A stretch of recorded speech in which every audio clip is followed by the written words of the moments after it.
let's now cross over. That is the Jaramogi.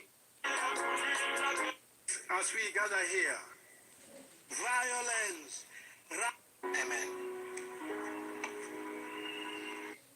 Honorable Emily Oginga of the Republic of Nigeria, Your Excellency Musalia Mudavadi, the Prime Cabinet Secretary, Honorable John Mulimba, Minister of State for Foreign and Foreign Affairs Uganda, Honorable Ruhakana Rugunda, former Prime Republic of Uganda, together with a delegation of senior government officials from Uganda, Honorable Aime Oji Sangara Bamanyirwe, State Minister, Minister of Industry, Head of Delegation, Democratic Republic of Congo.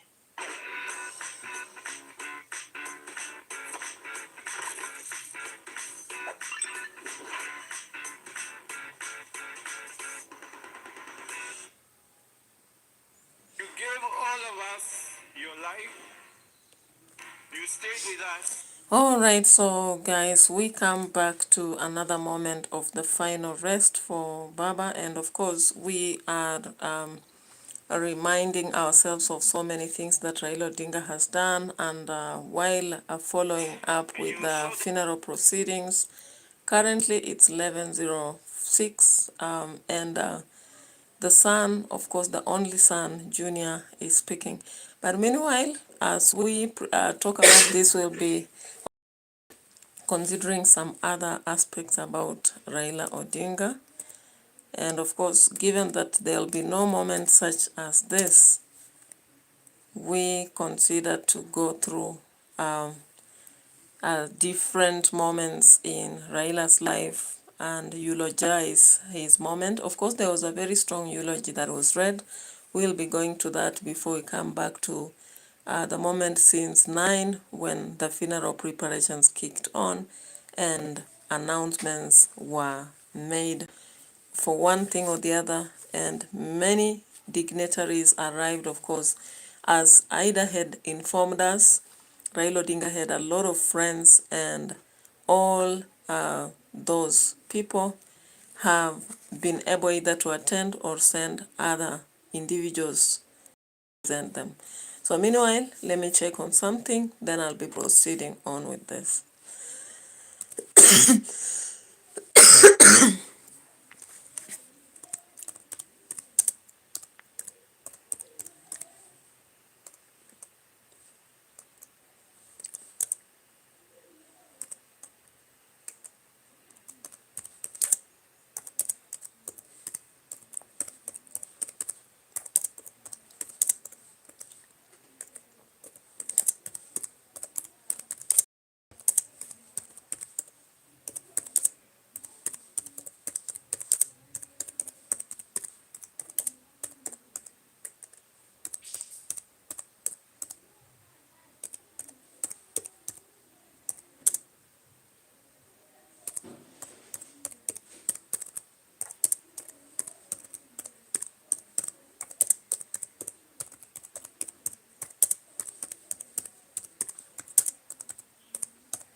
All right, hello Yilmaz, welcome here, and thank you so much for showing up today as our is it the fourth morning day, but final burial of Raila Odinga. Of course, the body arrived. You can see a lot of black colors all over the place. Mourning in Kenya, and Jacom is finally resting. So I'm fine, and we are here actually to just say welfare, our farewell thee, Jacom. Okay, RIP, rest in peace, Raila Odinga. So let's go right to Bondo and follow on what's happening right there with the final send off at Opoda Farm, Bondo.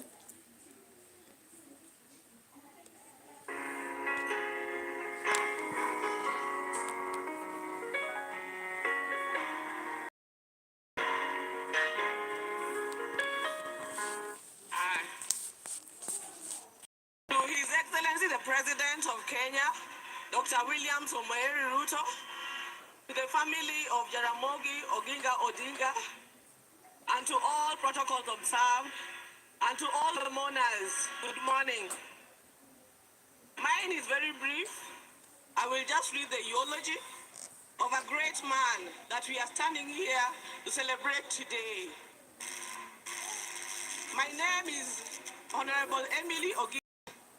I'm a sister to the late Honorable Raila Odinga. Thank you. Sister or cousin. I'll start. Raila Amolo Odinga is truly a once-in-a-generation leader, a man whose ideals transcended politics and whose legacy will shape Kenya's destiny for generations to come. They are the timeless words of President William Ruto while announcing the passing on of the former premier on October 15, 2025. This is the man we mourn today. On October 15, 2025, the mortal journey of the Right Honorable Raila Amolo Odinga came to an end, but his spirit is immortalized in the story of a life that began on January 7, 1945. For 80 years, he embodied resilience, boundless optimism, a will to test limits, ventured into new frontiers, and imagined new horizons, all in steadfast love for country. He was a leader who never wavered in his belief in the good of his people. Raila Odinga lived a life of purpose. He chose to fly high, urge the nation to dare, and challenge Africa to fight for its place in the world that retraced the dreams of the continent's founders. Over the past 3 days, we have witnessed an outpouring of emotions of a nation gripped in grief. Africa has grieved for him. Indeed, the world has grieved for him. A nation and a world struggling with the question, did we really know him? Is fighting to find hope in his enduring legacy. Raila Odinga may not have been there to fight the country's war for independence, but he bows out as an undisputed leader of the national rebirth of the Kenyan nation. He easily became the bridge between our generation and that of his father, the late Jaramogi Oginga Odinga, who fought for our country's independence from colonialism. He lies at the feet of Kenya and Africa's most revered leaders.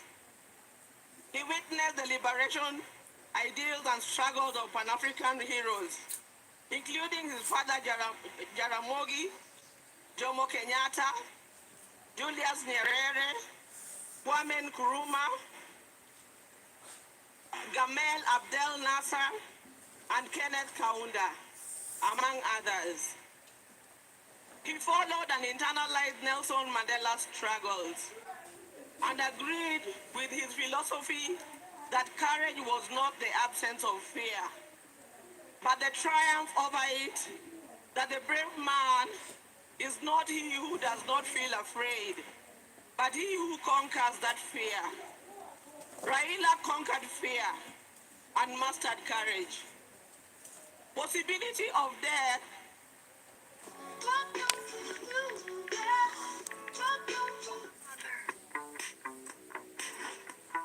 How have you been? Golden orbit, spinning round. Every word you say just pulls me down. applying himself to the cause as a debt that owed to past and due to the present. Many times, he appeared to be on a cause much larger than himself. A mission almost impossible, but seemed to be the way he loved it, and he gave his life to it. In emulating the giant footsteps of his father, and the spirit of selflessness that ran deep in his heritage, Raila Odinga, just as his father once declared that there could be no freedom without the release of their leader, Jomo Kenyatta, proclaimed Kibaki Tosha, a declaration that propelled NARC to bring an end to KANU's 40-year rule. This defining act was emblematic of the man himself. Raila Odinga was Raila Odinga. He never cared what others thought about him or his actions. He cared whether people bought into his vision and mission. Once he felt he had the mandate of the people, there could be no turning back. In the process, he became Kenya's ultimate political prisoner and one of Africa's best-known freedom fighters, a dedicated and down-to-earth servant of the people of Kenya, a headache to the corrupt elite, and a beacon of hope for those struggling for freedom not only in Kenya but across Africa and beyond. Generations to come will honor him and offer gratitude. Raila Odinga cared deeply about Africa and worried eternally about its decline. For that, he applied himself to peace and reconciliation missions across the continent whenever called upon. During the 1990s, he worked closely with the International Republican Institute as a resource person for peace and conflict resolution in the war-torn countries of Mozambique and Burundi, and offered similar support to peaceful electoral processes in Nigeria and Zimbabwe. He mastered Africa's conflicts and the forces and issues behind him. The highest executive position he ever rose to was that of the Prime Minister of the Republic of Kenya. Following the Reconciliation Act of 2008, which created the Office to Facilitate Power Sharing after the controversial 2007 elections. Earlier, he had served as a member of parliament for Lang'ata constituency within the city of Nairobi from 1992. However, the hallmark of Raila's life and career was not in executive mansions and offices. It was in the struggle for freedom and democracy in Kenya and across Africa. Many times telling the continent's dictators to set their people free. It earned him outright enemies, cynical friends and admirers in Africa and beyond. It is this record that saw him appointed as Special Peace Envoy of the African Union in February 2011. Following the post-election crisis in Cote d'Ivoire, he juggled politics, entrepreneurship, and scholarship with ease. Besides his career in politics, Mr. Odinga is also a successful businessman, an entrepreneur, having a family business, African Spectra, a manufacturer of gas cylinders for Kenya and the East African region. Subsequently, he founded Spectre International. Before that, he had taught at the University of Nairobi's Department of Mechanical Engineering between 1970 and 1974 and served at the Kenya Bureau of Standards, which he was instrumental in establishing. Even as he pursued all other careers, RAila understood that social, political, and economic changes in a country come through politics, and that although all politics is local, politics is also substantially international. So, even as he appeared to be rabble-rousing in the trenches of Kibra and Kondele, he understood that an hour comes when he needed to dust himself off and sit in boardrooms or take up to negotiate politics and policies. He did that effortlessly, moving from dusty Kamkuji grounds to a meeting in diplomatic circuits of the country within an hour. It was normal for RAila to be tear-gassed, water-hosed, and even shot at, only for him to show up at the boardroom for meetings with his tormentors as if torture at the field did not happen. He understood the place of man-to-man negotiations in the quest to influence policy and power. RAila disagreed fundamentally with many politicians about the state of the Kenyan nation and how to transform it, but those disagreements never stopped him from sitting down with those he disagreed with or sympathizing with the views of fellow politicians. In political parties as vehicles for advancing democracy and good governance. It is upon this belief that he was a founder member of the Forum for the Restoration of Democracy, that is FORD, which later changed to FORD Kenya in 1991, Party in 1996, the Liberal Democratic Party in 1997, and in 2005, his present political vehicle, the Orange Democratic Party of Kenya. In 2013, he led his party into a coalition with other parties to form the Coalition for Reforms and Democracy, that is CORD, on whose ticket he ran for president. He challenged the election results at the Supreme Court, which ruled in favor of his opponents. He accepted the verdict and took up the leadership of the opposition.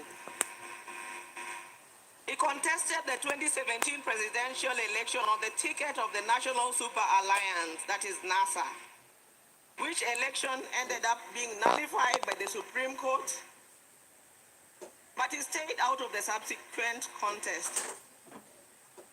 Mr. Odinga was once again picked by his coalition, Azimio la Umoja One Kenya Coalition Party, for the presidency in 2022, whose results were confirmed against him by the Supreme Court.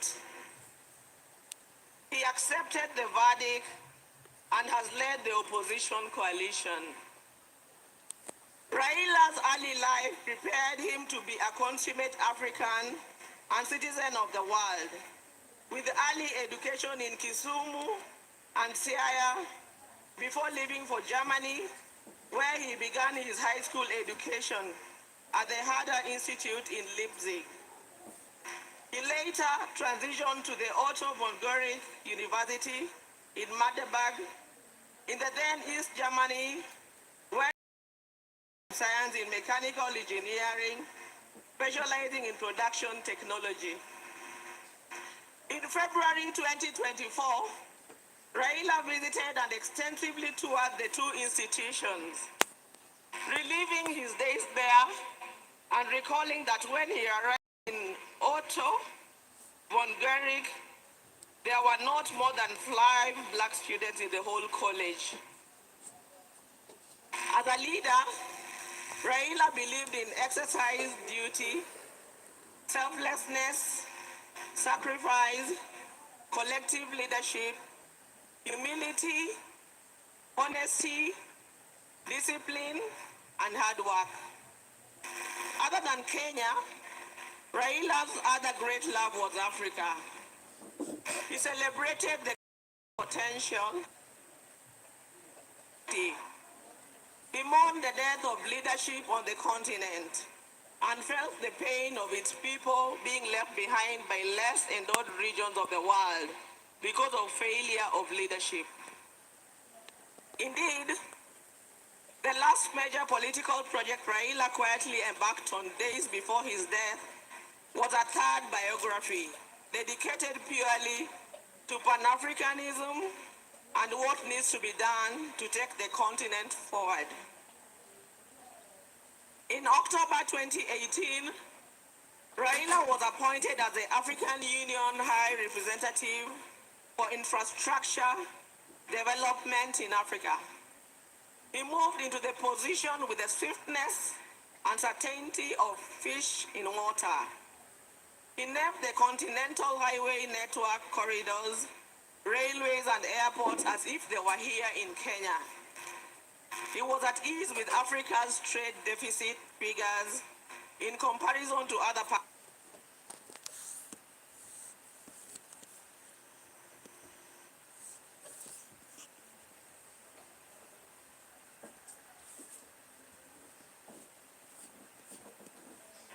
Prosperity,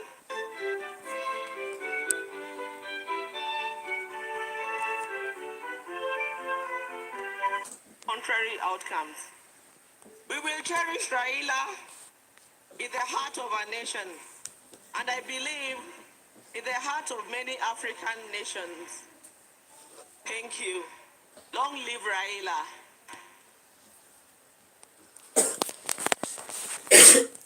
All right, so that was the eulogy moment for the fallen Raila Odinga.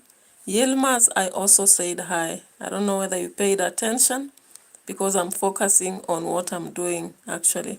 But I also said hi, and therefore I'm proceeding to just go through an analysis personally.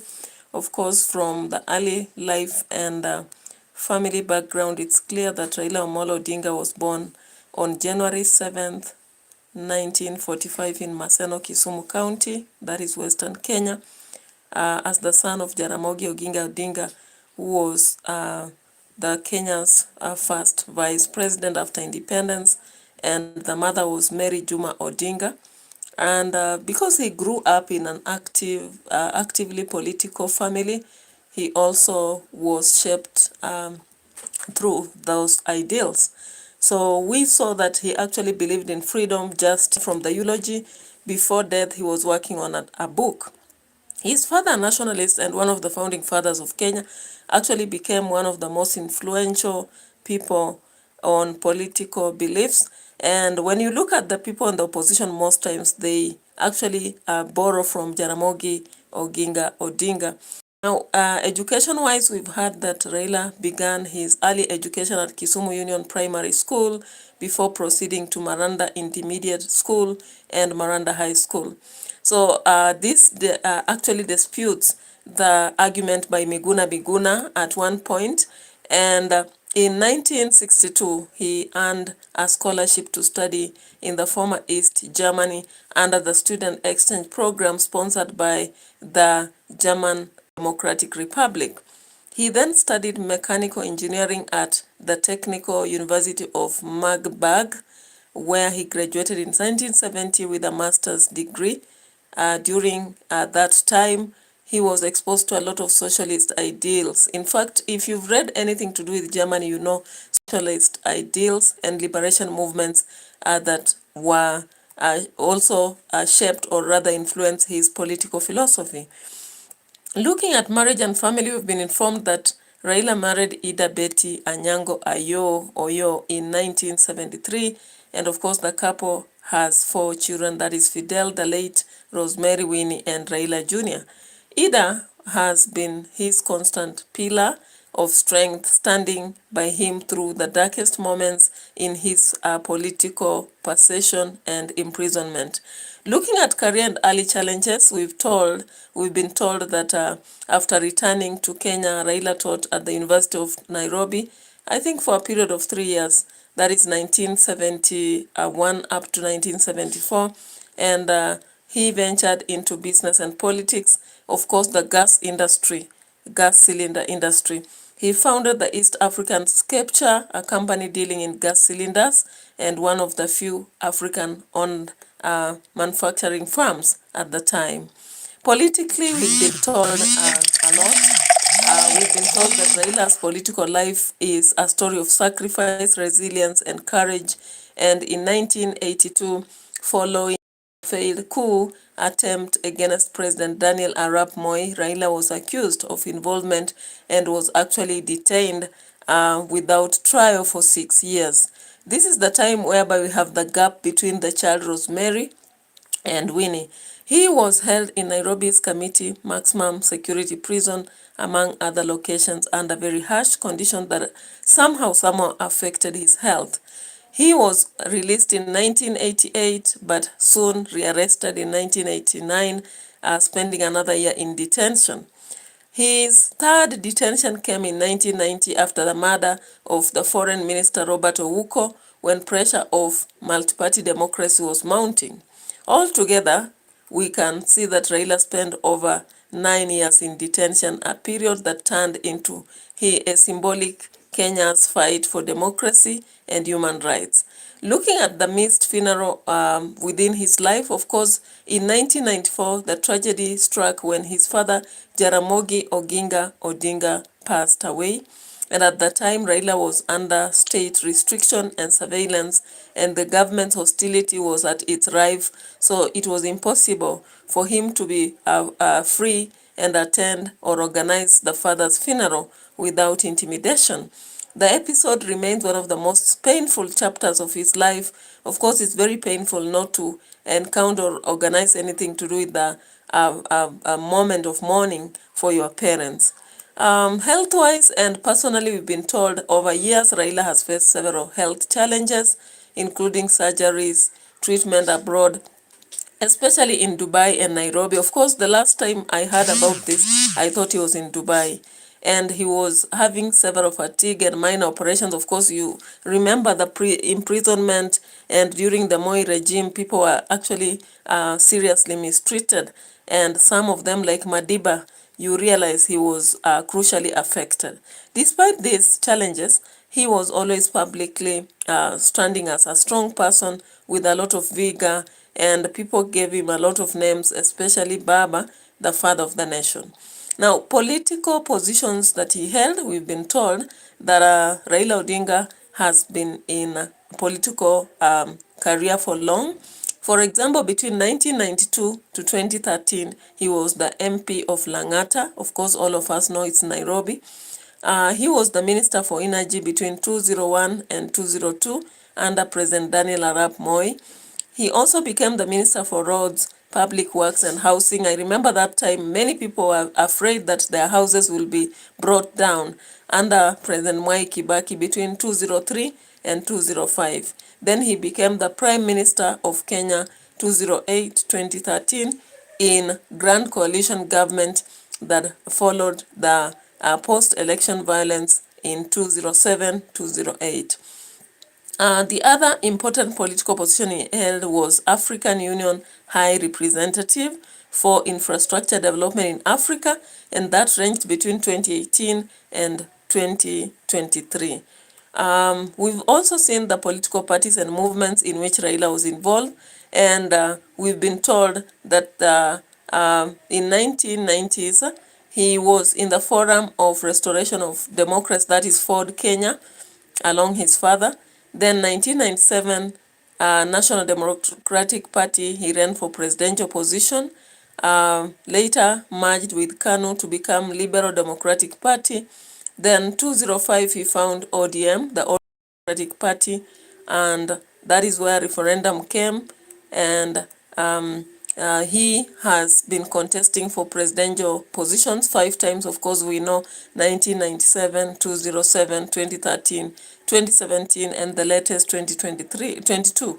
Close coming to victory multiple times, but never officially being declared the winner because there were so many debates in the electoral injustices. Vision, legacy, and global role.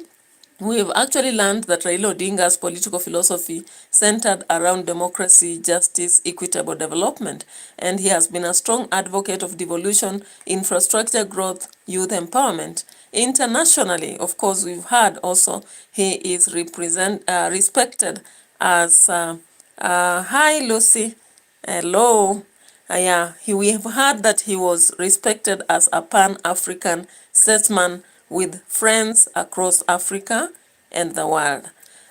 In terms of faith, character, and resilience, I've learned that he was a devout Christian and a very proud Luo. That is why even in his name, there is no other name away from the African names. So he was very resilient and gave admiration to various ethnic groups in Kenya in relation to him. And his famous quote was, "The struggle continues, a luta continue." And in fact, even at some point, he danced to the reggae tune, reggae, nobody can stop reggae.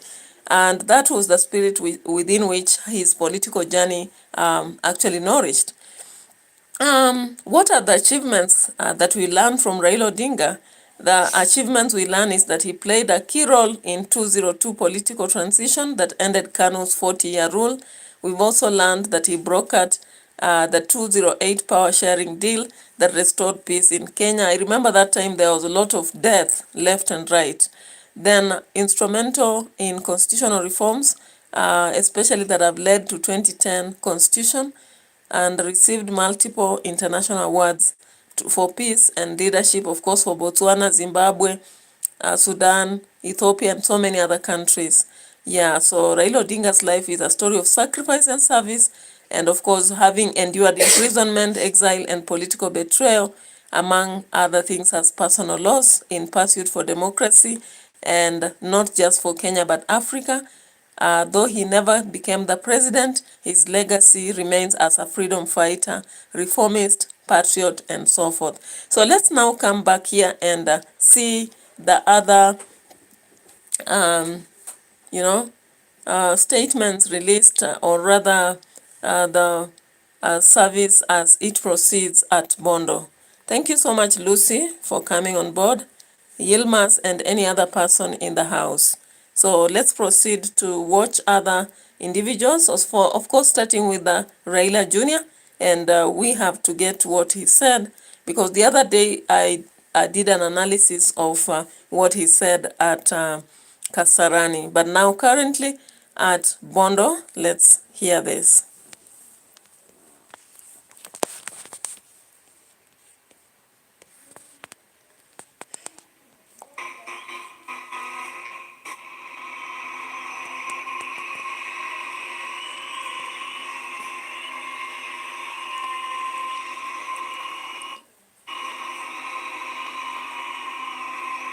Kibuni County 041.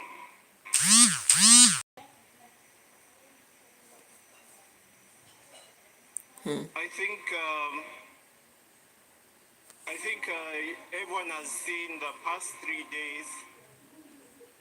We have brought Baba's body home, have traveled with Baba's body halfway around the world. From India, it came home. You all watched through the expressway, Kasarani Stadium, Nyayo Stadium. We flew to Kisumu, and now finally Baba is home. And for that reason, I would like to say a very big thank you, Erokamano, to His Excellency President William Ruto and the entire government of Kenya. Nilikuwa kwanza KU nikarudi tukatafuta. Actually, William Kamano Achel, Erokamano William, Wadi, Erokamano William.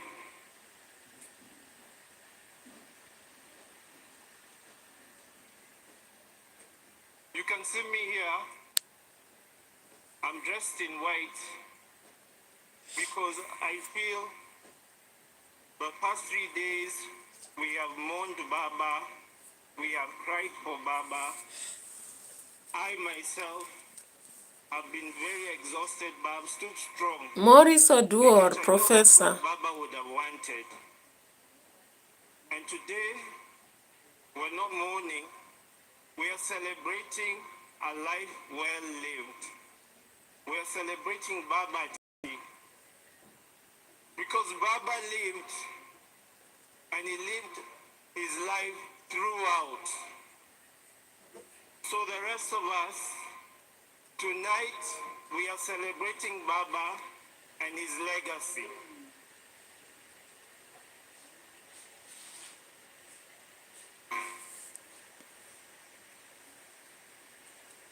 Before I continue, just allow me to invite one person up on stage.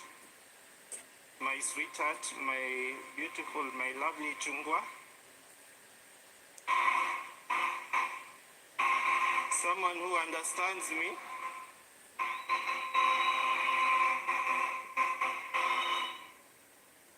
Nyabel, Nyamalo. Wave to them, sweetheart.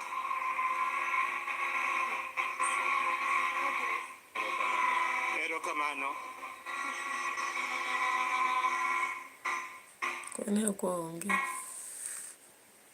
I'm sure you all understand who Baba's immediate family is. Those or his children rather. Those my late brother Fidel, followed by Rosemary, followed by myself, and then there's Winnie. But we also have Baba's grandchildren. Unfortunately, I cannot see them right now, but I'll mention to you their names. There is Safi Odinga. Then there is Alai Odinga. Then there is Senai Odinga. And then there is Lion Amolo Odinga. And lastly, Wangi Jaramogi Oginga Odinga. And that is the grandchildren, Majakom.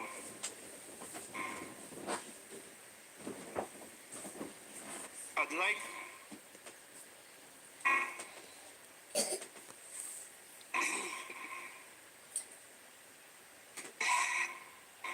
I always forget salutations, but Your Excellency, dignitaries, fellow mourners, and all protocols observed. Good afternoon. Dr. Untie.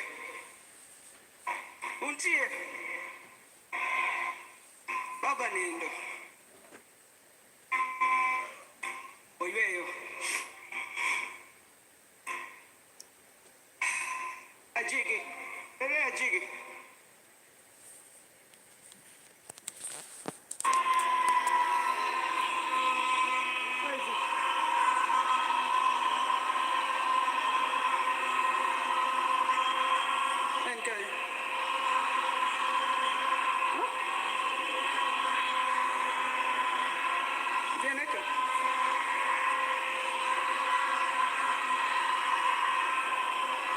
Give him a mic.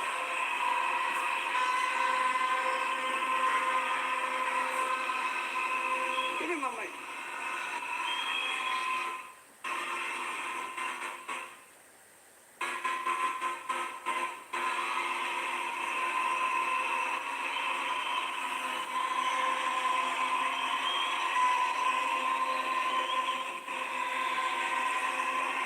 Joey!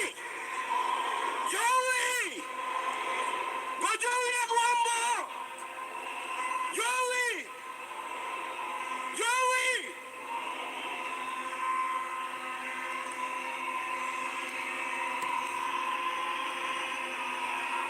Yamalo! Amalo Joe! Amalo Uruguay Joe! Amalo Joe! Amalo Joe! Ruto jo. Wajumbe jo. Agweyo mogik. Nikech Amolo kamoro amora mane entie. Noluonga mondo agwe atimo niero kamano. Wini. Timo gimitimo ni. Adwa ni mondo agwe na Amolo.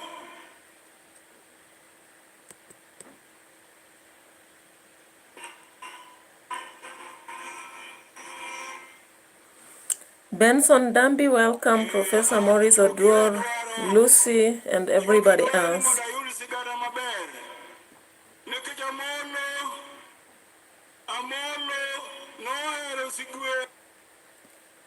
To Washington, Martin, Victor, Rose, Jackie, David, Caleb, Steve, Joanne, Joyce, and others, thank you. And finally, to the late George Odor, Eric Ominde, Juma, and my partner, Maurice Ogecha.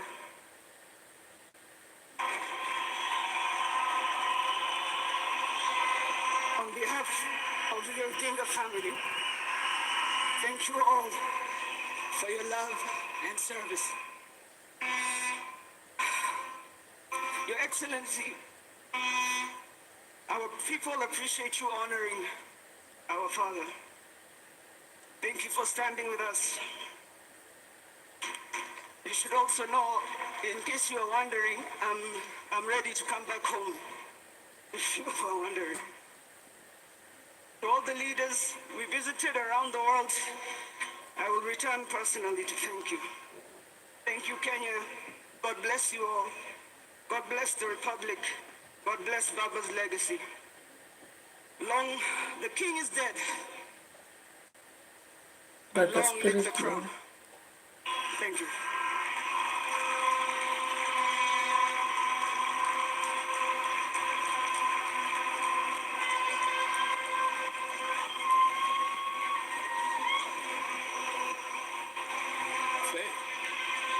Fellow mourners, Joey, Yetuba Joey, Joey.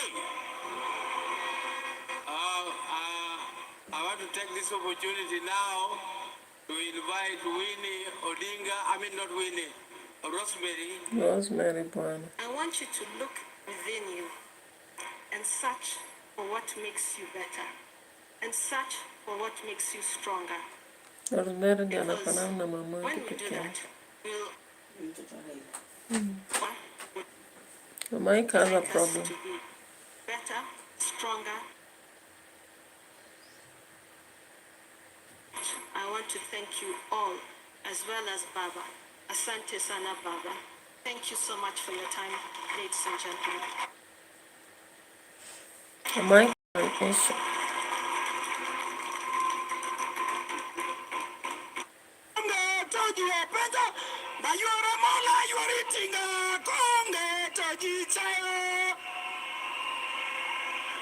Ayora mola yoritinga kionge tojiota. Mayora mola yoritinga kionge tojogi kinya. Bimishame mari mongirigen. Alwe bimishame mari mongirigen. Sakwa winja malid. Sakwa lo. Lord Edward. Yawa sakwa nyoluru lo nyoluru lo Edward. Doka RAila mawa. ODM ingine huko. Another ODM being led by some other people. Another ODM being led with a few people who think they own the party. ODM belongs to all of us.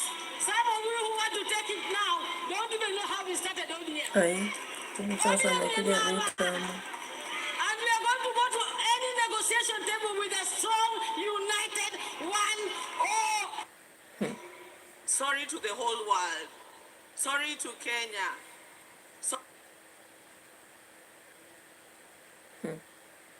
Well, Jakawol, Erokamano.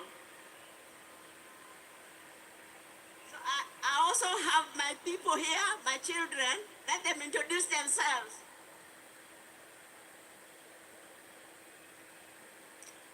Haya, kwa majina naitwa Jaramogi Orango.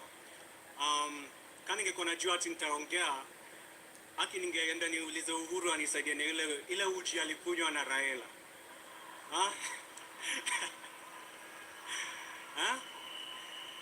Juu sasa siwezi simama hapa niseme ati naogopa kuongelesha nyinyi wote. Kusema ukweli, niko na jasho, natoa jasho ingine mbaya sana hapa juu. Lakini kama ningesema hapana, mjue hata mimi mamangu wako hapa na hata mimi nataka kuisha hadi 80. Mimi nataka kufika 80, na kama nimesema ati sitaki kuongea, hata mimi mngeniweka tu pale tu. So mimi nataka tu kusema kuna tu mtu mmoja unajua Raila ni mtu, labda ulikuwa unampenda ama uko unampendi, lakini ni lazima ulikuwa unamheshimu. Hivi vitu vile tunapendanga kupinga serikali, unajua ni huyu mtu ndio alituletea hiyo, he gave us that ability to do that. Na sitaki kusikia ati Was a nightmare. He would wake us up at 4 a.m. No matter what time he went to sleep, there would be a commotion. He's already going to take his morning jog and maybe take the dog also for jogging. And then by 6 a.m. he's ready to leave for work. He was working at the Kenya Bureau Standard. So when you're working under him, you could not be late, because if your boss is already there after just at 6 o'clock, you cannot even lie that you are there on time. And he introduced an attendance register. I mean, you had to clock in. You had to clock in, and he knew exactly what time you had come.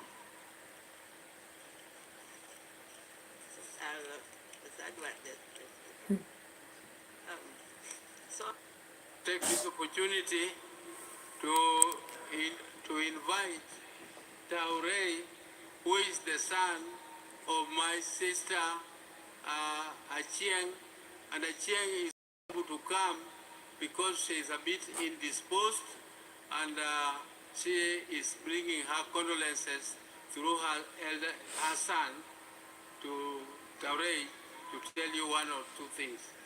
Taurei, please. Hello, Your Excellency, fellow dignitaries, my family and friends. I'm here representing Beryl Acheng Odinga. I'm her son, her last born.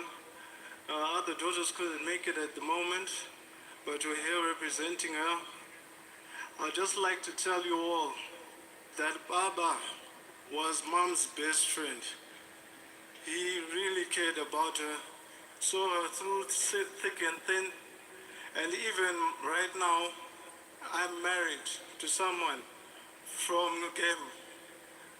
She's back there, her name is Brenda, and Baba contributed heavily to our marriage. To this day, we can still hear him telling us the same things over and over. Your marriage is the strongest thing that you have in this life. And I just want to thank him for that and everything that he contributed towards our family. Thank you.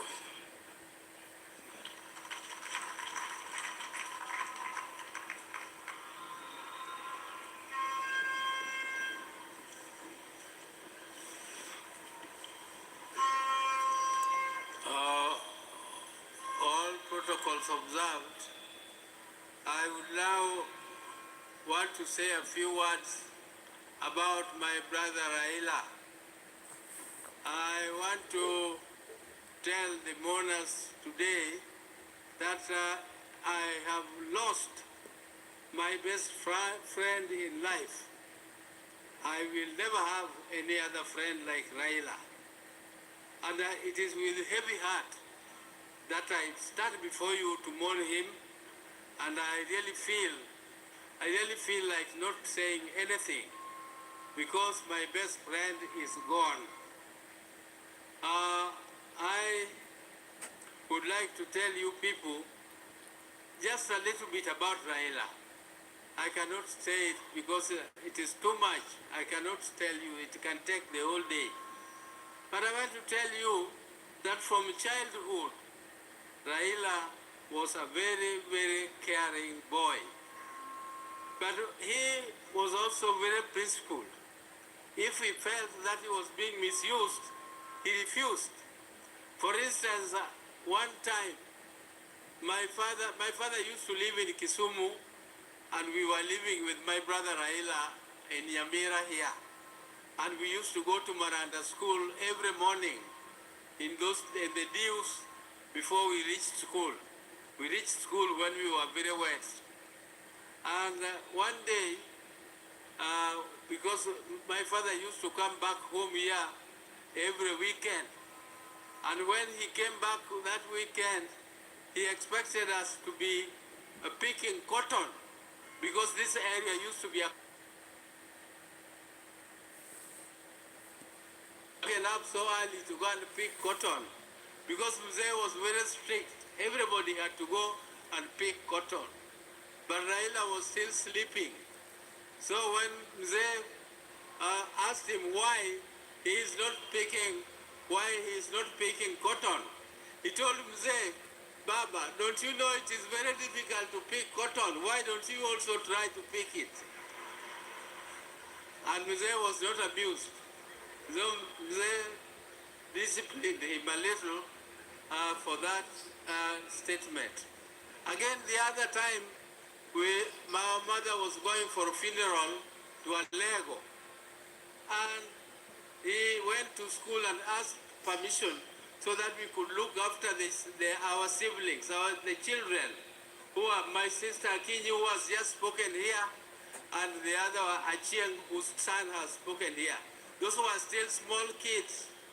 So when we missed school for one day, the next day when we went to school, the same teacher gave us a lot of beatings, why we missed class. But my mother was not amused. So my mother went there to quarrel, but before then, when this teacher was disciplining us in class, he expected us to salute him after he has given you the beating, to do the saluting. But Raila refused to salute the teacher. So the teacher was not amused. The teacher called him, come again for another beating. He came back, and again, the teacher gave him another beating. He refused to salute. The third time, when the teacher gave him the last beating, he told the teacher that you are caning me for nothing, and my mother asked you for permission. So don't cane me again. And I can tell you that my brother also liked school. He liked school and he never missed school. Unlike my other brother, Agola, who did not enjoy school very much, but whenever my father put him to discipline, he went to school and studied, and that time he becomes number one. So can you imagine somebody who is a bottom and next term he is number one? And Raila was always number one in class during those days. And Raila loved sport so much, so that when we came back to Nyamira, we had a field where we were practicing jumping, we were practicing pole vault, we were practicing triple jump, and other athletics. So Raila became a member of the management of the Athletics Association later, and he was a great lover of football. His team was called Arsenal. Raila and he was also a patron of Gor Mahia. He also became a patron of Gor Mahia. And recently, you remember, when Kenya was participating in the football match for Africa, he was with His Excellency the President at Kasarani Stadium to cheer. And whenever they were there with His Excellency, Kenya team won. It is only the day when His Excellency missed the football and Raila also missed the football that the Kenya team lost. But, ladies and gentlemen, I don't want to bore you with the long speeches. We were with Raila in Germany. If you people see, he has some mark on his head. There is another mark here on his mouth. Those were, the one in his mouth was in Kisumu when we were playing at the place where Ofafa Memorial Hall is now placed. And we were playing and jumping over mango trees, and Raila fell down, and I had to carry him on my back.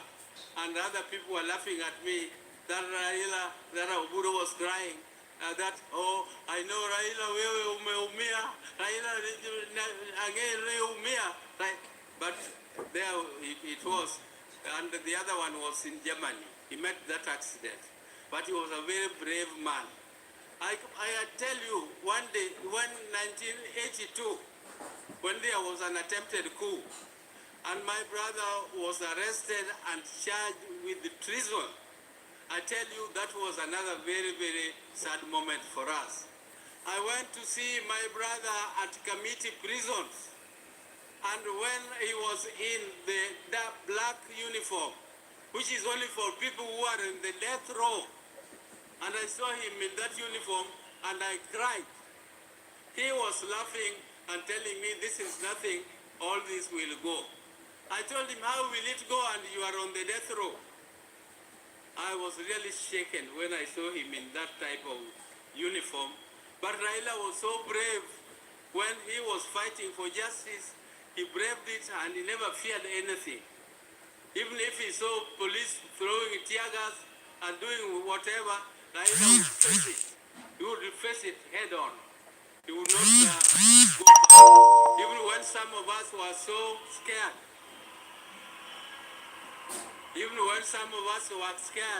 Raila would go ahead and continue. So, ladies and gentlemen, I want to thank these people. First, I would like to thank His Excellency the President, who has stood with us right from the time I told him that Raila was sick. We were with him and Raila, we sat down and we organized and he agreed. And he is the one who organized the transport who flew Raila to India for treatment. I also want to tell you that the president kept a vigil and he always checked on Raila to know what was happening with him. The day Raila died, I first of all called him and told him he was in a very critical condition. I was told by my sister Akinyi that Adhiambo had called from India. So I called Adhiambo, and then within no time, Akinyi told me again that Adhiambo called and Akinyi was wailing. I called the president again and informed him, and he was very sad. But he organized everything. All this arrangement would have been too heavy for the family. I don't know whether I would have not collapsed if this was placed on my shoulder to take care of this big crowd here. Thank you, Your Excellency. Thank you. I also want to thank the chairman. All right, let me appreciate those people who have come to the channel, from Lucy, Yilmaz, Professor Maurice Odwor, Lucy again, Benson Dambu. We've had Moses Sparta 98, Sparta Nyati, and we've had Gaudenzia Keon. Thank you so much for showing up on our platform. Now, from looking at the eulogies, of course, you realize that Winnie, Rosemary have decided to cut it short, which was very good of them. It was very good of them because already they talked in Nairobi, Kasarani, they at Nyayo Stadium, so there was no need for them to speak again and take a mileage talking. Oburu has varied his speech from that which he shared at the last time there was a sermon at Nyayo Stadium. At Nyayo Stadium, he appreciated the young, when they were young and the moment they shared the sweet moments. But today he's actually shared some of the bitter moments of Raila Odinga and also schooling. And therefore, we come to understand possibly Miguna and his theories surrounding Raila Odinga. Alachu Shadrach, welcome also. And guys, also remember to subscribe to the channel, because away from that, we also do other analysis. We do social analysis, which is critical. We also do vlogs, and we do lessons for students, especially in high school, English and Kiswahili Fasihi, as well as grade 6, 7, 8, and 9. So welcome, welcome. We are proceeding very well with what is happening. And I want to take you back, because when the sermon started, I was busy with other things. So let's take back to when the dignitaries were settling and what happened then. Pastor Vincent Otieno says, really so sad that our king will never be there again to protect our rights. I just hope that people will be courageous enough, because if he has given us the ideologies of justice, bravery, and we are also learning that this is not an easy journey. Sometimes it calls for sacrifice, that people may not expect to really rival. You may not expect actually to go in line with the rest of the people who are oppressing individuals. What people have to know as Kenyans, whether you are in a party or not, you need to stand your rights. I always see, even in organizations, people actually allowing themselves to be suppressed, others allowing themselves to be used to suppress others, and others allowing themselves to suppress others. So this kind of phenomena can only end if we give ourselves courage and believe in protection of human rights. Even as a child, starting from when you are a child, you can see that when you are in school, it's not necessary that you should always agree with what is happening around you. Because I've seen a scenario whereby some teachers are just too much on some students. You may understand, or rather say that they are teachers and what they are saying is right, but it's not always right. Actually, in the school setting, some teachers want to actually oppress students or suppress them. You may not understand why there are conflicts between them and the teachers, but when you listen to the students, or you as a student, when you know your rights, automatically you will not allow someone to oppress you. So this is a moment that actually people should now be absorbing what they should do. So let's go back to the sermon earlier, and then we will go ahead and listen to Ida among other people. But it's a sad moment, of course, as we celebrate this, and just as the son said, at the same time we are mourning, because automatically we will not have another Raila, but maybe we'll have other people to fight for the rights. Because when you look at people like Babu, they are not there to be suppressed. And we have many, many more people, like even Wamchomba, among others, only that they need another team behind them. Yeah, so let's go back to how the sermon started. I'm just trying to go back so that before I pick up from where we have reached, we are checking on what happened between 7 and 11.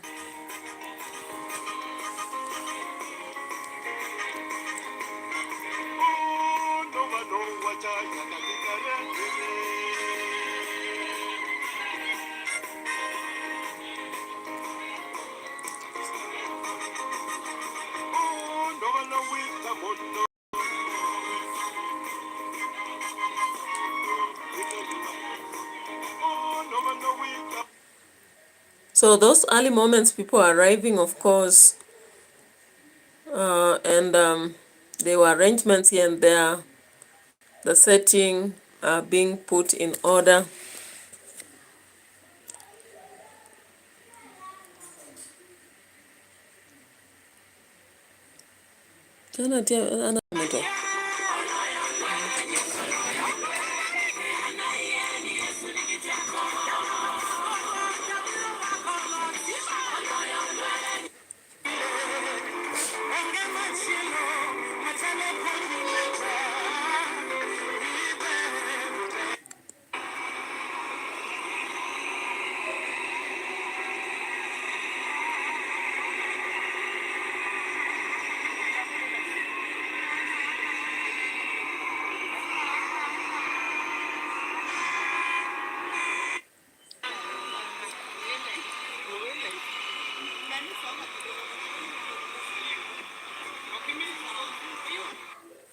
Carrying rope chopo to beda beda committee reno. Kikisud Oridir Nyawadu Katana. Asante sana mwenzangu St. Michael, tuendelee tafadhali.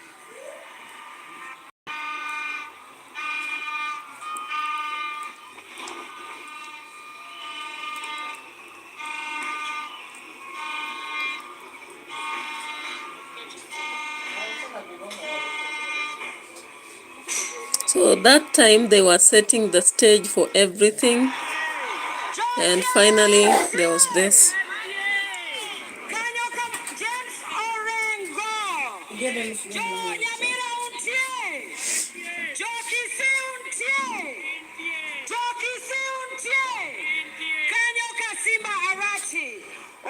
And of course we saw the choir preparing.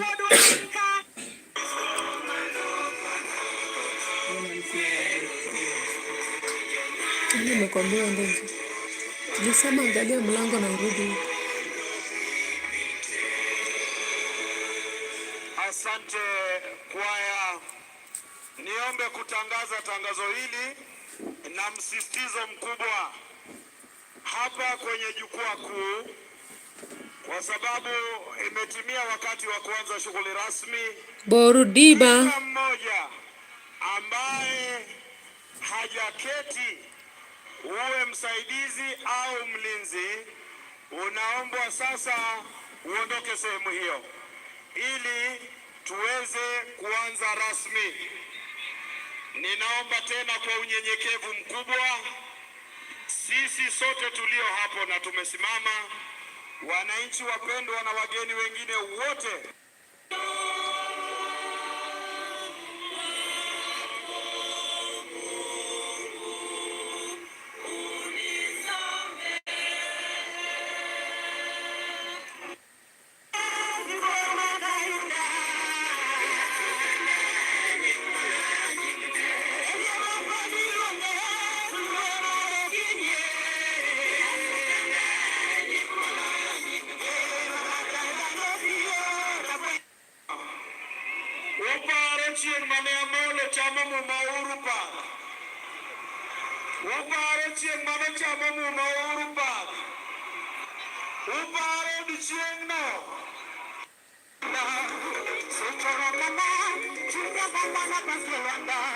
So by that time, by around 9:11, of course the body was here.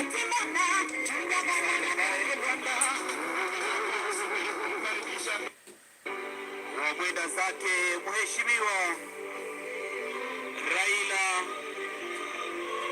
Amolo Odinga.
And you saw right there the family actually taking seats by 9:38.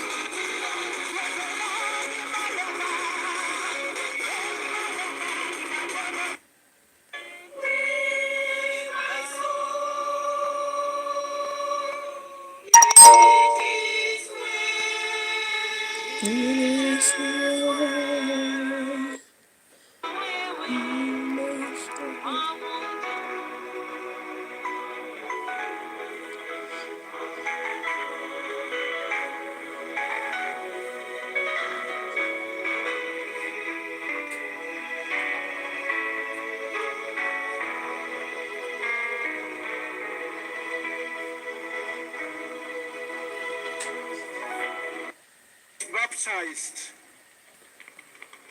And Yeah, so of course, after settling, we saw the bishop who spoke in Nyayo Stadium speaking. Possibly we should listen at this to see what he said again. controversial circumstance when a white priest refused to baptize him because the father chose the name RAila Odinga instead of a Mr. John or David or something else. So, due to the intervention from the Archbishop of Canterbury, RAila was baptized in the Anglican Church. And before he died, it took him long before he was confirmed. But sometimes he went back to Canterbury and paid a visit to the Archbishop of Canterbury, Justin Welby, and he was confirmed at Canterbury as a full member of the Anglican Church, given the right to take Holy Communion. So the last time we had a service at St. Peter's Church, that was his first time to take Holy Communion in his own church after confirmation. So we are giving him a full Christian burial. So that bit I wanted the whole world to know, that if we had time like any other ordinary funeral, we would have a Holy Communion service here as a way of a send-off. Otherwise, ladies and gentlemen, I want you to prepare your hearts as we are waiting to receive the message of God. And I want to thank the organizers of the event, the state, because I won't have time again. I want to thank His Excellency the President and his entire team for making this honor a reality in our Bondo town. This is something which will go in the annals of history, and no one will ever forget about this occasion. So we feel privileged, we feel honored, and even your team, Your Excellency, that you formed to work with us as a church, I want to say they have been so cooperating with us. And I want to thank them so much for giving us easier time. Now, I want to take this time to invite our brother Joseph Otieno Wasonga to come as a choir leads us in saying, and as they were leaving, he looked at his colleagues and told them in Luo, Omera, Kikwaka Mkwalayo, because he was caring that they offload before they go to the arena of politics where things could be difficult. He cared so much for his brother Oburu and for the team with which he was traveling. Brothers and sisters, there are many things that RAila was, but we want you to pick something positive to remember him, that his legacy will continue. Let me also say that Ecclesiastes chapter 8 verse 8 tells us nobody has the power over the wind to control it, and so nobody has the power over his death. Brothers and sisters, when death comes, it disrupts, but it is only those who wait upon God who will get direction. We know that death has disrupted the ODM party. We know that death has disrupted the Odinga family. We know that death has disrupted the broad-based government. We know that death has disrupted the country. But the joy is that God promises to be with us. The Bible says that even young people can stumble and fall, but they that wait upon the Lord shall renew their strength. Mama Ida, wait upon the Lord. President Ruto, wait upon the Lord. All of us, let us wait upon the Lord our God. Let us do what is right. Let us give the widows and the orphans their right. Let justice flow like a river and democracy of our nation grow. This can only happen when we look upon God, for He is the beginner and the finisher of our faith. He is our creator. He is our redeemer. He is our sustainer. May Kenyans look upon God, and as we pray, this nation will be stronger. This nation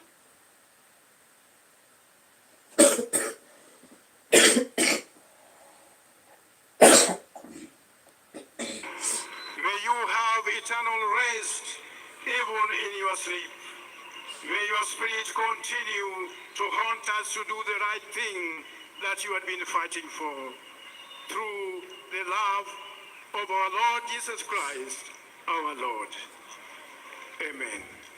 Now I want to sit, we can now sit. I hand over to my friend Mike Itonga now to take over from there. All right, so the church started, did the preaching, finished before we saw other aspects following.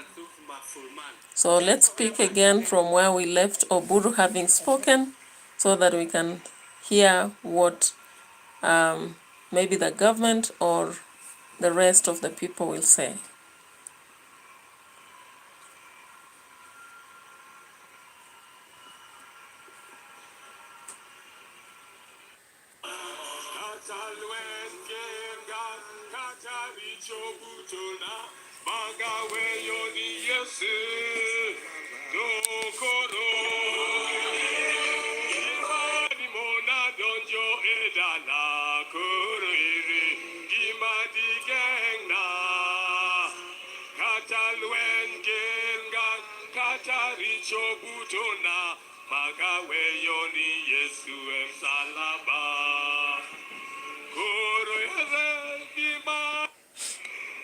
And a man who stands with friends after committing yourself to do so.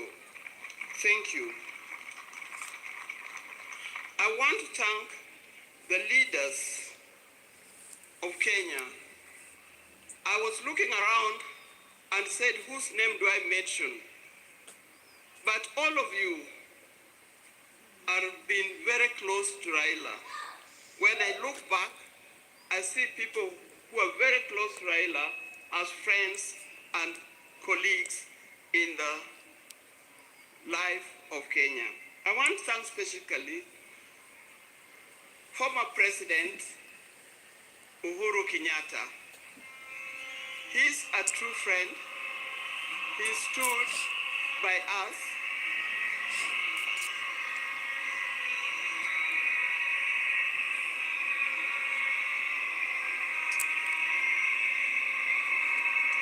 Yes, thank you.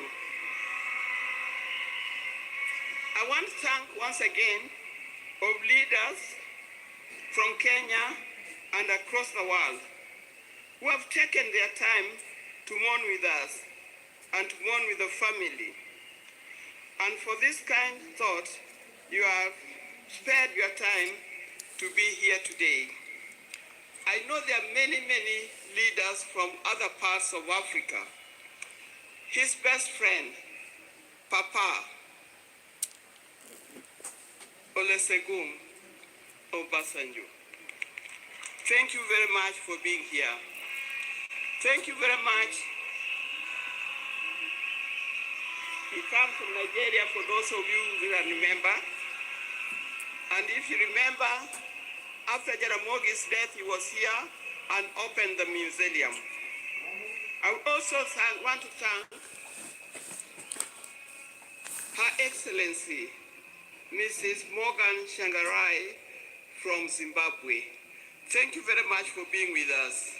I know there are many others, and I'm going to write special letter to all others when the time comes, because I'm not able to mention them by word. Your words, your letters, your social media posts has gone a long way in lessening our pain and lifting our spirits. Thank you very much for that. Raila has been my husband for the last 52 years. Many of you who are here are younger than 52 years. You could easily have been our children. Like all the couples and families, we also had our ups and downs. But we've learned one thing, and that is we must talk straight to one another.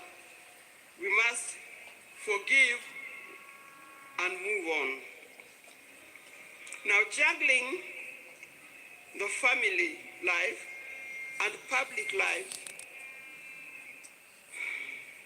exert extreme pressure and demands on us from time to time. I know most of the time we used to say Raila is more of public life, political life, than he is for family life. But every time he came, he gave us what we deserved. I remember he attends to each one of us individually according to our needs. And that is not only his children and grandchildren, but also to his brothers and sisters. When Oburu was here, he didn't emphasize. But I think the next person, after loving me, the other person that he loves, leave alone his children, is Dr. Buru. Raila would not do anything without consulting with Dr. Buru. And if you wanted to know more, and you wanted to get to know what he's going to do, you had, if you are clever, you talk to Dr. Buru first to talk to him, so that he softened the way for you to talk to him.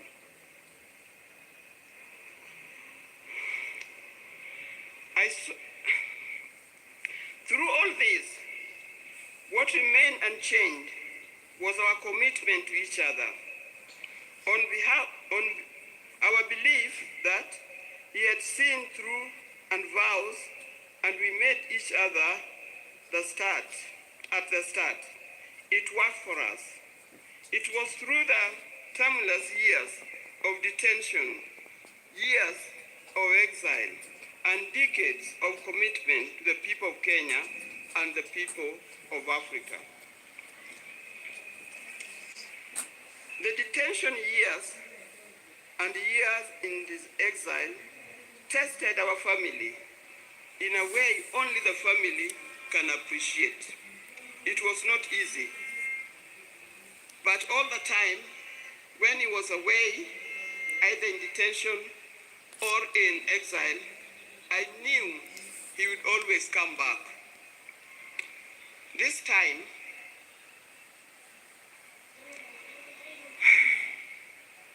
I'll have to join him wherever he has gone, because he'll never come back. But the spirit lives on. When I first met Raila, some 54 years ago,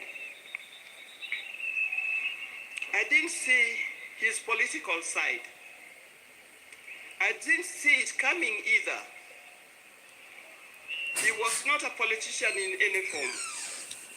I knew his father was, but him was different. And with my friends, then I was at the University of Nairobi. We were young, idealistic ladies who swore not to marry. We swore to marry calm, professionals, men, not those who give the loudness of politics. I saw we had no time for the people who are doing political science, the lawyers and so forth. We didn't know what was coming. In my group, and they know them, the group of the sisters were with at the University of Nairobi, people like Leo Duol, Gladys Okop, Deborah Kiai, and so forth. You know you well, very well. Out of my group, I was the first one to marry.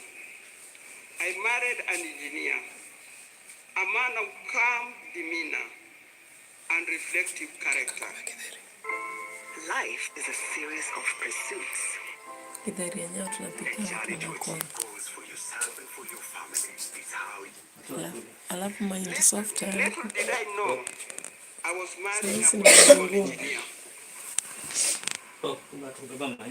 who would proceed to make engineering of Kenya his lifelong project. alafu maka I ya kona. didn't know. Hata From the hata turn of moja. events, I came to understand firsthand that they mean when I can understand firsthand the meaning of still waters runs deep. Mwaka, mimi nimeona He tu was mwaka. calm This person, year. but as we lived, I realized he was a deep thinker of a different kind.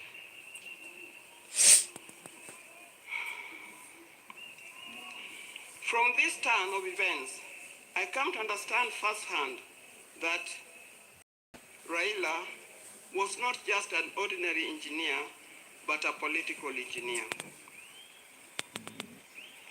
I evolved, adapted, and handled challenges that came my way, courtesy of being Raila Odinga's wife. And those challenges, I know if you are to ask the spouses of these politicians down here,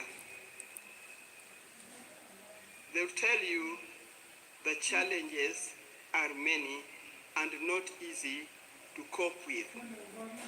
I learned that if you're a spouse or politician, inherit his friends, but don't inherit his enemies. Why do I say this? Because you'll be standing there, you'll be sitting there at home, thinking so-and-so is an enemy of my husband, because he belongs to a different political party, or he comes from a different area. I tell you, you will be wrong. Don't inherit in his enemies, because tomorrow that you thought were his enemies are his best friends, and you'll be left out. Be careful when you are handling his friends. Inherit his friends, but his enemies, let him deal with them the way he made them.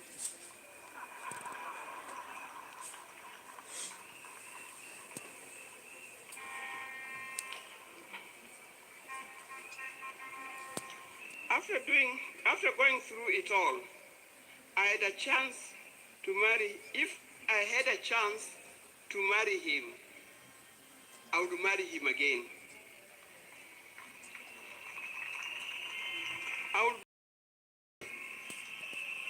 But this time, I would marry him knowing I'm marrying a politician, not just an engineer only.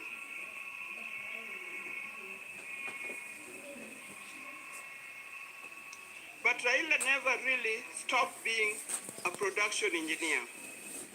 It has been said, but he also practiced it. He started the East Africa Spectre, the company that manufacturing gas cylinders, and that is thriving in that. Those who are working for East Africa Spectre, please try to keep up his legacy of making it a real big industry that Raila intended it to be. Raila was always disturbed by the fact that Kenya was not moving as fast as he expected. At the turn of independence, Kenya was at par with countries like South Korea, with countries like Thailand. I think we're even ahead of many other large countries. But these countries have moved very fast. They've moved very fast, big, first world countries. Kenya, we are still dragging a little. This thing can be changed. I've traveled in many countries.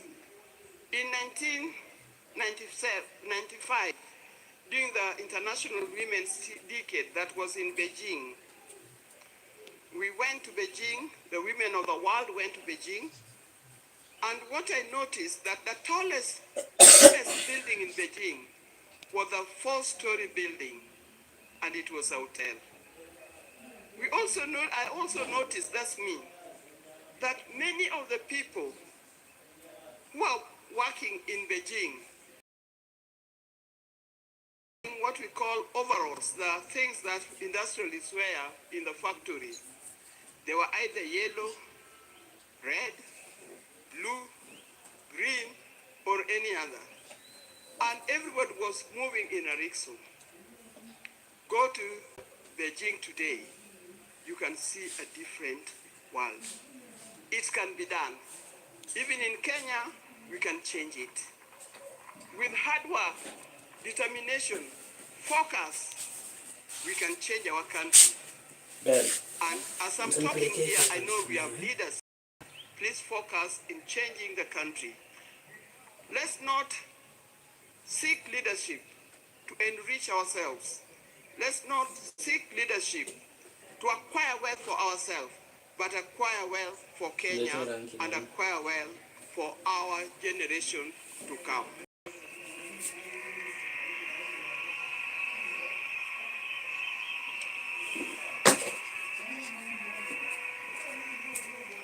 In the name of Raila, I appeal that we focus on national wealth instead of personal wealth. I appeal that we work on quality education, education that will lead us to be people that God made us to be. I appeal that we have our nation in order, correct our institutions, so that it gives us the kind of life that we need to live. There are many others. Dear Kenyans, today I surrender Raila to friends, family, and patriots who went ahead of him. I surrender Raila to eternity, and I surrender Raila to all the ages.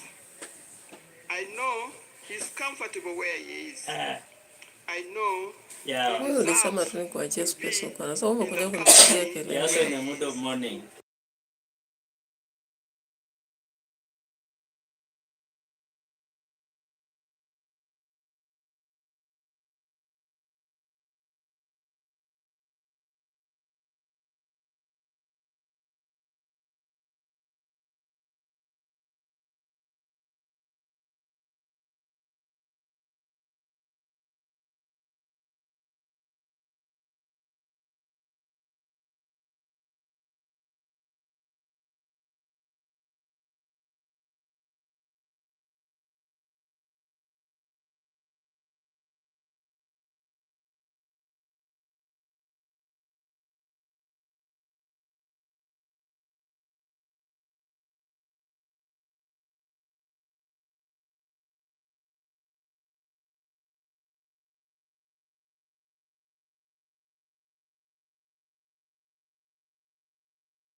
I didn't know that I had muted.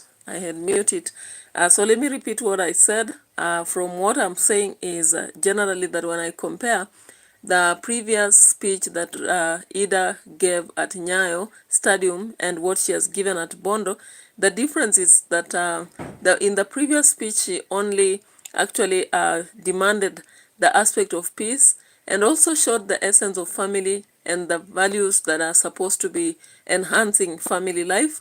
She only emphasized also on aspects of naming children and how relevant they should be, and the fact of living for justice.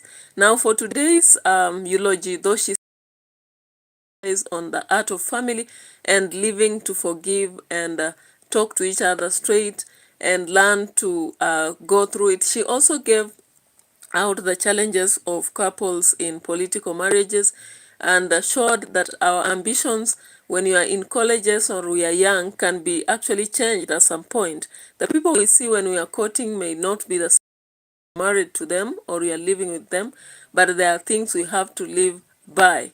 Because this was targeted not just to men, maybe also women, because we look at sometimes when we marry women or men, we think they are not ambitious into politics, music, or other things. And when they begin doing it, it becomes a problem maybe to one of the couples. So she was generally trying to advise and enhance people to understand that possibly people's ambitions change, or rather careers or what they are generally pursuing change with time. She also submitted to the fact that Raila actually suffered a lot a politician because of those times of exile, arrest and imprisonment. And she also had to mention things to do with what Kenya can do, the growth that Kenya can see if people selfless. She mentioned the aspect that people should not be greedy and so much focused towards themselves, selfish leaders who will accrue wealth for themselves, but rather let the wealth be produced within a country to enhance growth of everybody. Something that I believe if actually politicians would stop being selfish and do it, then our nation would be better. So let's now move to the granddaughter who spoke later and see the way forward.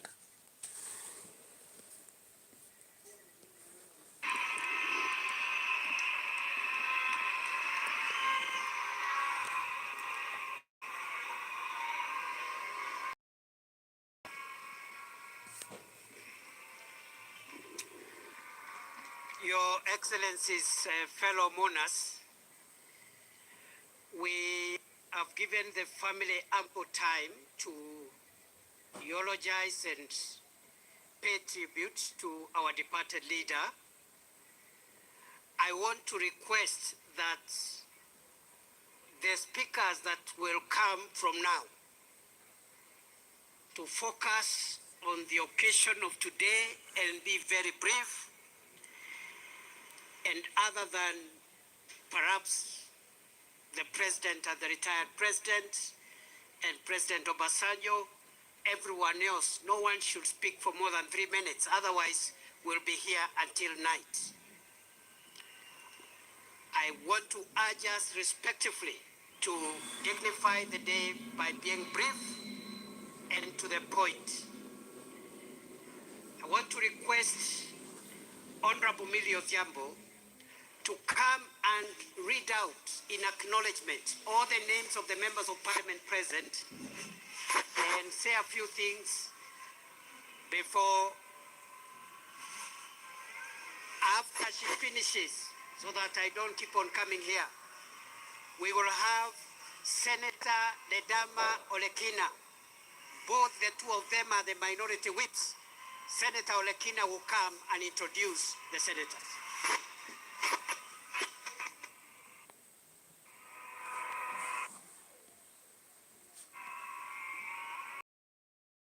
Let's see the President, Dr. William Samoei Ruto, all the dignitaries here, Mama Ida, the smaller family of Baba, and the larger family of Baba, including the international family, I greet you in the name of our Lord God Jesus Christ.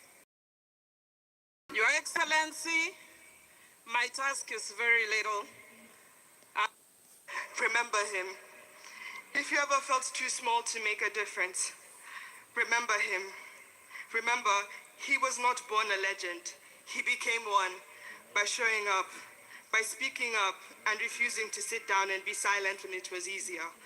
I use my time to keep this legacy alive and remind the nation that not only was there so much greatness in him, but there's as much greatness in you as well. To quote him, you can only live once, but if you live it right, once is enough. Joey! Joey! Joey! Thank you. Oh, sorry, I'm Safi. And I go to school in the University of Maryland, Baltimore County. I now use this opportunity to introduce my other cousins. Come on. Hello everybody, my name is RAila Odinga. I stand here before you not just as a young Kenyan, but as a proud granddaughter of the RAila Odinga.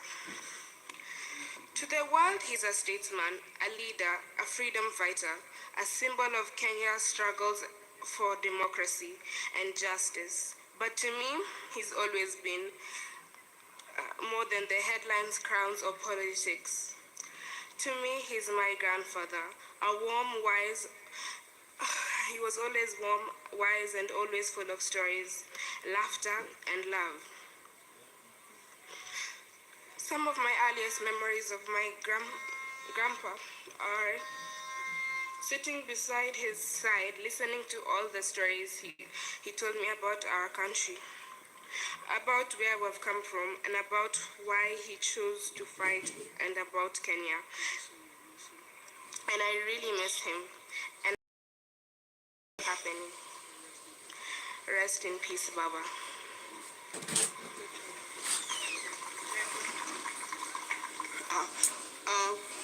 There's also RAila Odinga, who unfortunately is not here with us. But Mi trabajo es fácil porque uso ClickUp. Así es como hago un seguimiento de todas mis tareas. Empiezo volcando todo lo que tengo que hacer en una vista de lista. Luego to speak for himself. Now we have Safi and Senai. These are children of Rosemary. Alai is a son, my late son, Fidel Castro Odinga. He's the one who is not here with us today.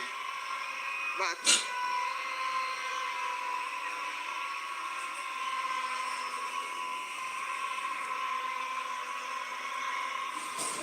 yeah, it's life. Then we have Amolo Odinga and Jaramogi Oginga Odinga. The two boys are the sons of Junior. May God bless you. Now you know who the Odingas are. Thank you for reminding me.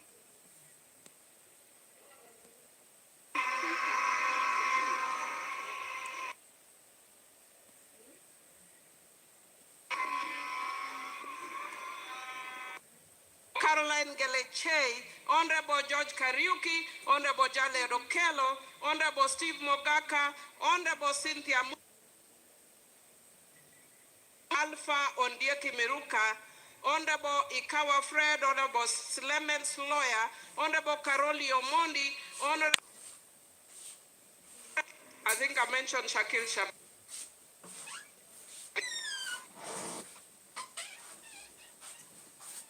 Yes,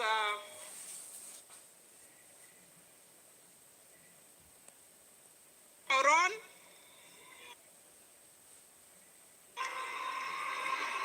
I can't. Honorable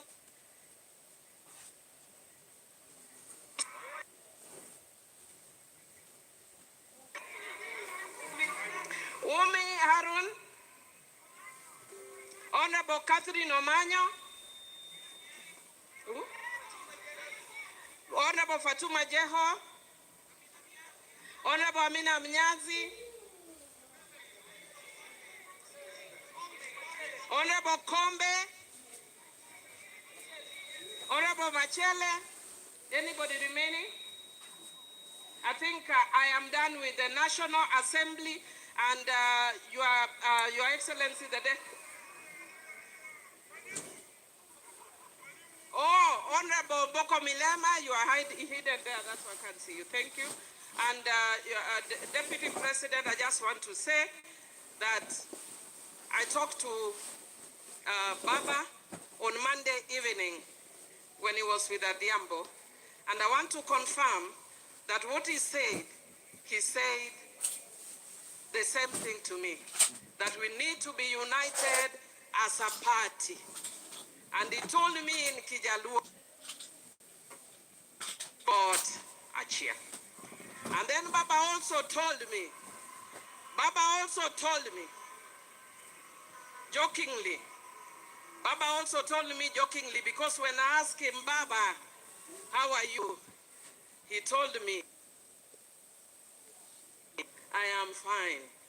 In fact, in the morning, I walked all around. I am even surprised there are people who have killed and have already buried me. I want to tell you, as Jokanyanam, that for those who killed Baba and buried Baba before his time, because we are Christians, we forgive you. But we will never forget. But we also want to tell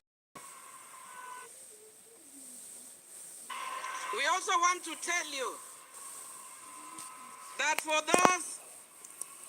those who stood with Baba,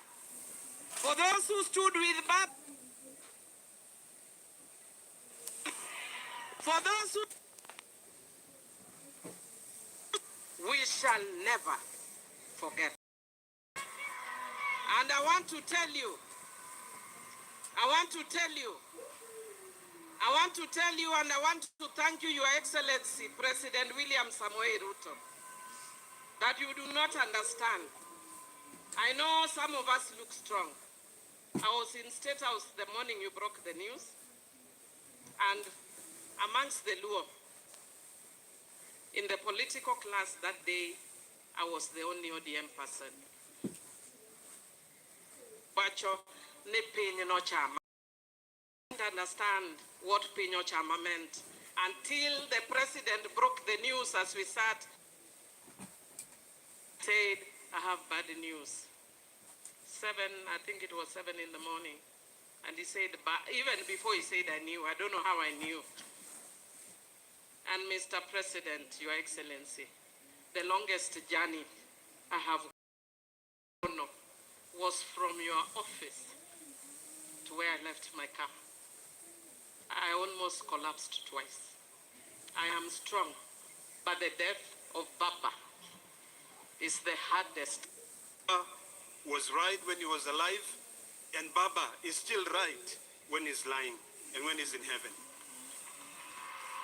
Baba will always tell us go right and would not question.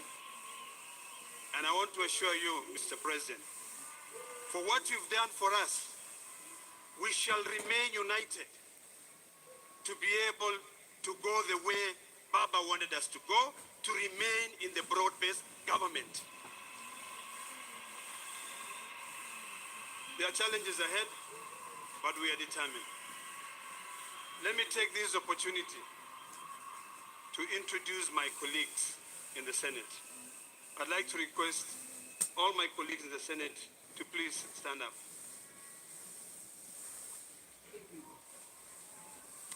I'll start by introducing, but I know they will have time to be able to speak. But we're led by two very eloquent and able leaders. The majority leader, Aaron Cheriot. We have the minority leader, Stuart Mazayo from Kilifi. I've not seen it.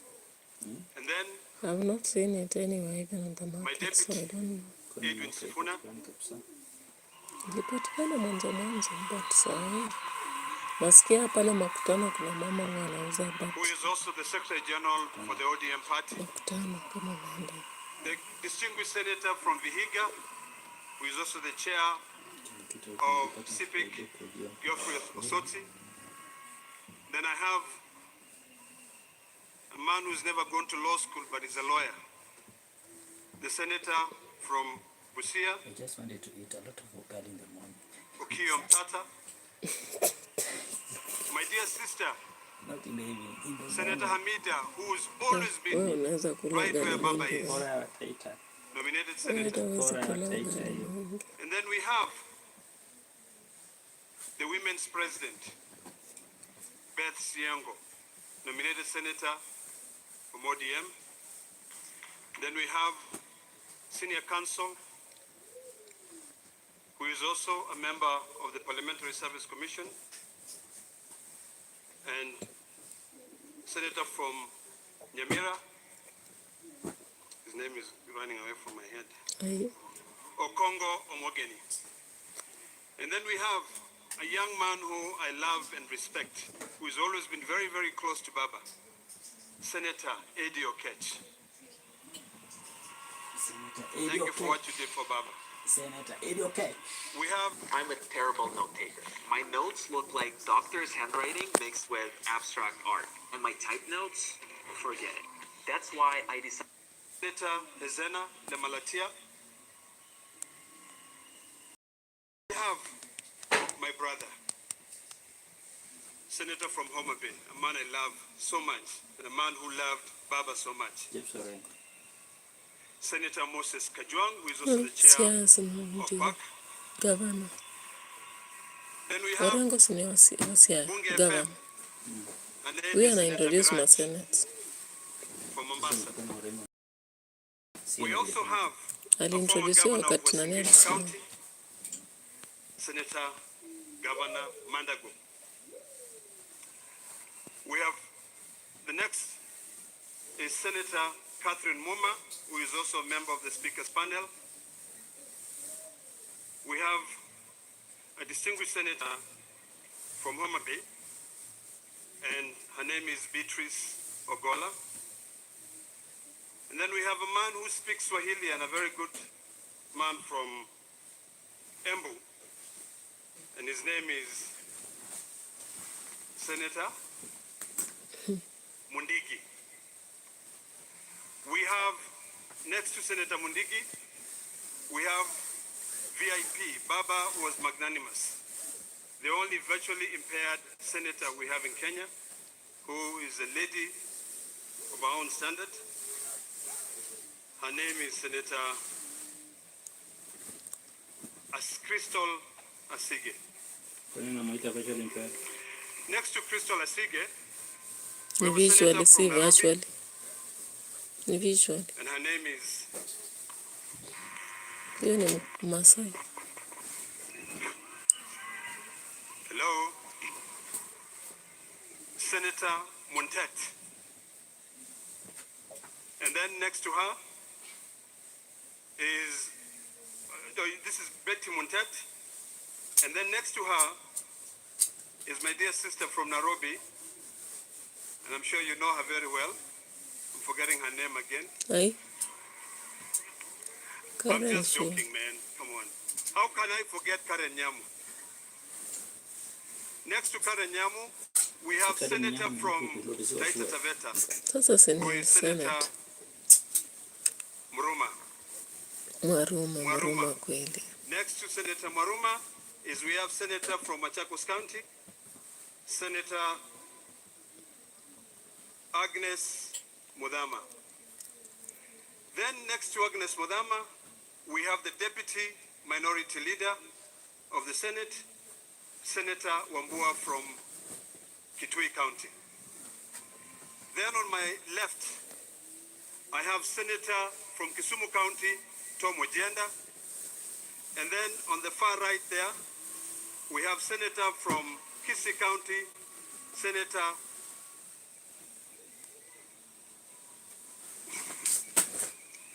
Onyonka.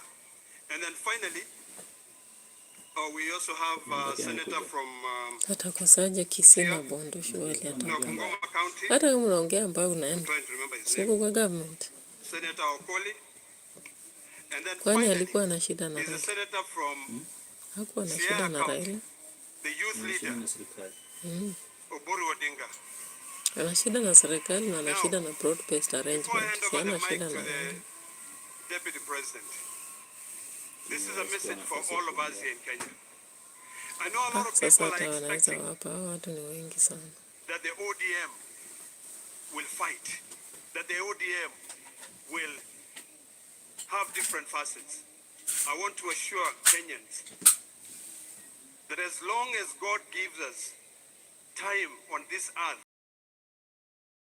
Baba's footsteps. Baba said we stay together, and that is the last message that he left for us. And I do hope that we can all come together to be able to ensure that we'll fulfill the dreams and aspirations of our hero. Baba, I will miss you. The Maasai nation will miss you. You stood firm with us when we are fighting for our land rights.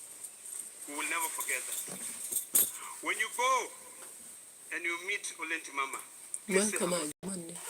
When you meet all those Maasai leaders, Ole Sankale, Ole Tip Tip, including even Saitoti, please say hello to them and tell them that the current generation will keep the fire that you left burning, continuing burning.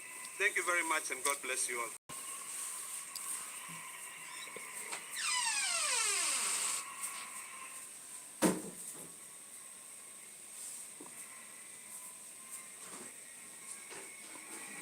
I now want to invite the chair of ODM, Governor Gladys Wanga, to come and invite a few speakers from the party.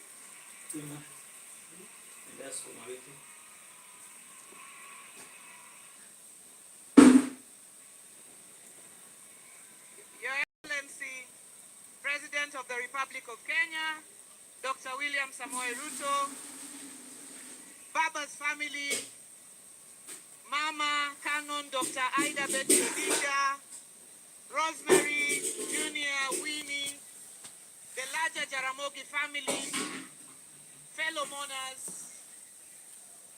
allow me to bring my condolences on my own behalf, on behalf of my family, my husband George is here, and on behalf of the great people of Homa Bay for the loss of our father, the loss of our leader, the loss of Baba. We celebrate the life of a patriot, the life of Agwambo Wenyalego, the life of Chinga, the life of the Ligma, the life of Juan Fidel, Owaga Kiji. Na ukianika mahindi tangu asubuhi. And allow me on Mahindi si behalf yako of the pale. party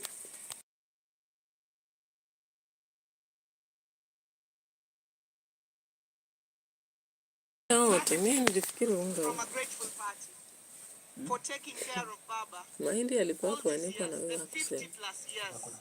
If you are a woman or person here, Baba would have come back sometimes and Kuna found ndizi you kama not ilibaki. there. Yaani mahindi You yaniko stood sahi firm hata kama atakaa wana.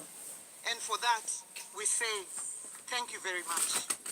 Over the last 20 Kuna years, watu hizi pekee. Baba built a national, Ama hapa ningepata. vibrant, and dynamic